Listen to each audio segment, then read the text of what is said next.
তোমাদের সাথে একটা ইন্টারেস্টিং টপিক শেয়ার করে নিচ্ছি। এই দেখো আমার কাছে একটা ডিকশনারি আছে। এই যে ডিকশনারি তো আমরা সবাই জানি, এর মধ্যে সব ওয়ার্ডস লেখা থাকে একটা ল্যাঙ্গুয়েজে, আর তার সাথে মিনিংটাও লেখা থাকে। আমরা মিনিংটা এখান থেকে নিয়ে নিতে পারি।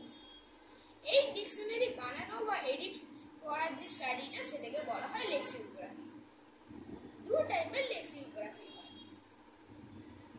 একটা হচ্ছে জেনারেল লেক্সিকোগ্রাফি, একটা স্পেশালাইজড লেক্সিকোগ্রাফি। নাম দিয়ে বুঝেছে, জেনারেলটা হচ্ছে এমনি নর্মাল পিপলের জন্য, স্পেশালাইজডটা হচ্ছে লেক্সিকোগ্রাফি নিয়ে যারা স্টাডি করে ওয়ার্ডস নিয়ে তাদের জন্য। এবার লেক্সিকোগ্রাফি নিয়ে যারা স্টাডি করে তাদের বলা হয় লেক্সিকোগ্রাফার। তারা একটা ওয়ার্ডের প্রোনাউন্সিয়েশন, স্পেলিং, তারপর ইউজেসগুলো, মিনিং, এইগুলো নিয়ে স্টাডি করে। যেরকম আমি একটা এক্সাম্পল দিচ্ছি, মিট।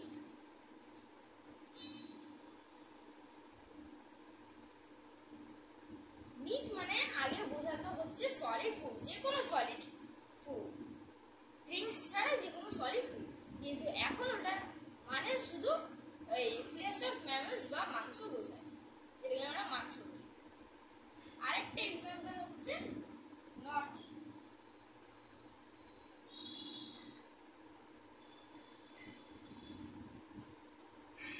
নটি মানে আগে বোঝাতো সেরকম পিপলদের যারা পুয়ার ছিল,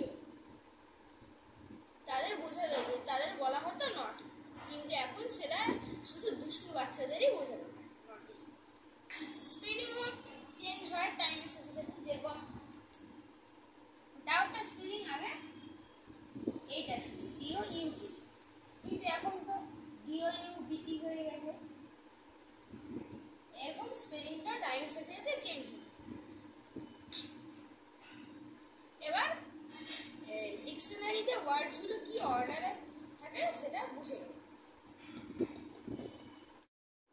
আমরা ডিকশনারি দেখতে তো সবাই জানি, ডিকশনারিতে সব ওয়ার্ডসগুলো অ্যালফাবেটিক্যালি অর্ডারে থাকে, এটাকেই বলা হয় ডিকশনারি অর্ডার। এবার যে সব থেকে ওল্ডেস্ট ডিকশনারি যেটা তৈরি হয়েছিল, ওল্ডেস্ট, সেটা হচ্ছে কিউনেইফর্ম ট্যাবলেটস।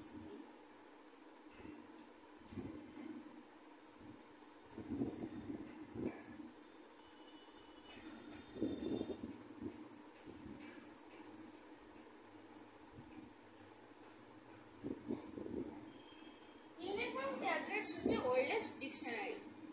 এটা তৈরি হয়েছিল এবলাতে, যেটা এখনকার সিরিয়া। এটা বাইলিঙ্গুয়াল ডিকশনারি ছিল। বাইলিঙ্গুয়াল মানে দুটো ল্যাঙ্গুয়েজের, সুমেরিয়ান আর আকাডিয়ান, এই দুটো ল্যাঙ্গুয়েজ। সুমেরিয়ান মানে সুমের জায়গাটা, সুমের মানে এখনকার সাউদার্ন ইরাক, আর আকাডিয়ান হচ্ছে কুয়েত, জর্ডান, সিরিয়া, এই সবগুলো মিলে আকাডিয়ান। এখনকার যে সব থেকে লার্জেস্ট ডিকশনারি আবার সেটা হলো Oxford English dictionary. Oxford English ডিকশনারির নাম আমরা নিশ্চয়ই সবাই শুনেছি। সেটা হচ্ছে 21,730 পেজেস অনলি। আর যে সব থেকে সাইজের ছোট ডিকশনারিটা সেটা হচ্ছে ব্রাইসেস ইংলিশ ডিকশনারি। এটা একটা এক্সাম্পল টাইপের এঁকেছি, এটা পুরো এক্সাক্ট না, এটা এমনি হাতে এঁকেছি। ওটা হচ্ছে 26 মিলিমিটার বাই 18 মিলিমিটার মাত্র, এতটা সাইজে, এতটা ছোট সাইজে। যদি তোমরা এই লেক্সিকোগ্রাফি নিয়ে পড়তে চাও